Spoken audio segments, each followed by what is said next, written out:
how to fix disappearing videos on your TikTok app. Hi guys, in this video I will show you how to fix disappearing videos on your TikTok app. So basically it's because maybe your TikTok is banned, your TikTok account is banned, or you have a problem on your TikTok. All you need to do is go to your application and go to your profile. You should now go click on those three lines and click on setting and privacy and scroll down. You're gonna find report a problem. Wait for a second and scroll down, click on account and profile, or you can click here on videos and sounds.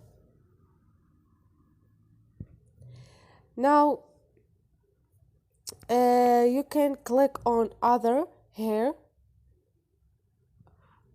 to send a screenshot of your problem, or you can click on video missing. Now click on my video was removed, or click on other and send them a screenshot with your feedback. Another thing, you can go out and click on free app space and clear your TikTok cache. Maybe this is the problem, because I have this problem, and when I send a report a problem and clear my TikTok cache from my phone and from the app, this helped me to find my videos. So this is it guys, don't forget to subscribe and like.